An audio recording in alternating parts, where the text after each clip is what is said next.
proof of cos of 180 minus x is equal to minus cos x and sin of 180 minus x is equal to sin x. So ಮೊದಲೇದಾಗಿ ನಾವು ಇದನ್ನು X ಅಂತ ತೊಗೊಬೇಕಾಗುತ್ತೆ. So ಇದು point O E P ಅಂತ ತೊಗೊಳೋಣ. So point P ಬಂದು cos of X sine of X ಅಲ್ವಾ. ಸೊ 180 ಮೈನಸ್ ಎಕ್ಸ್ ಅಂತ ಹೇಳಿದ್ರೇನೋ ಇದು ನಮ್ಮ 180 ಮೈನಸ್ ಎಕ್ಸ್ ಅಂತ ಹೇಳಿದ್ರೆ ಸ್ವಲ್ಪ ಕಮ್ಮಿ ಮಾಡ್ಕೊಬೇಕು. And that would be something like this.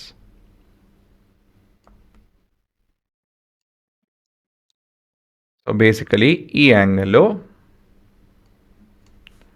This is 180 minus X. ಈ ಭಾಗ ಇಸ್ ಎಕ್ಸ್ ಅಲ್ವಾ.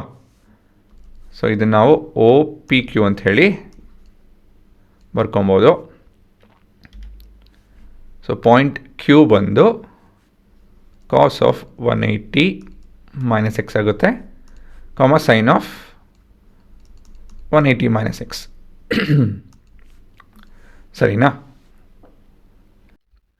ಹಾಂ, ತಿರ್ಗಾ ಏನು ಹೇಳ್ಬೋದು, triangle O A B S congruent to triangle O P Q. ಸೇಮೇ, ಇನ್ನೇನಿಲ್ಲ, ಆ್ಯಂಗಲ್ ಸೈಡ್ ರೀಸನು ಅಲ್ವಾ. 90 x and the radius.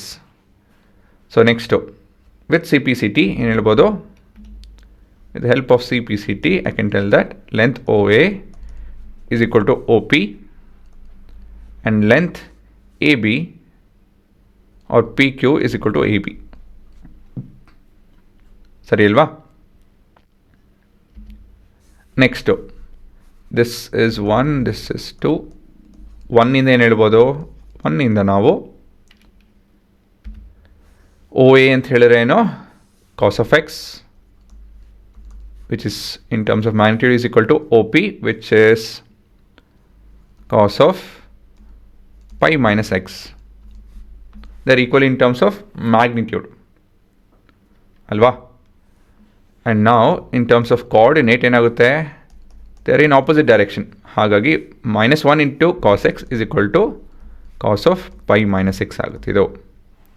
ಸರಿನಾ? ಸೊ ಈ ವ್ಯತ್ಯಾಸ ನಮ್ಗೆ ತಿಳಿದಿರಬೇಕು.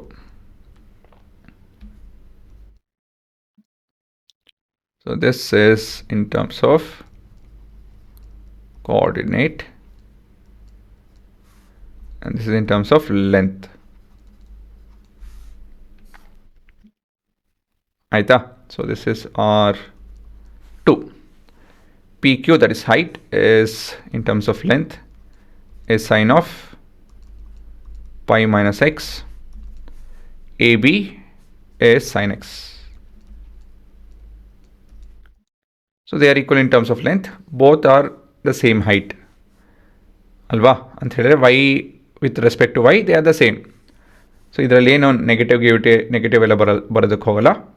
ಸೊ ಹಾಗಾಗಿ sin of pi minus x is same as sin of x ಅಂತ ಹೇಳಿ ಕನ್ಕ್ಲೂಡ್ ಮಾಡ್ಬೋದು. And this is the derivation.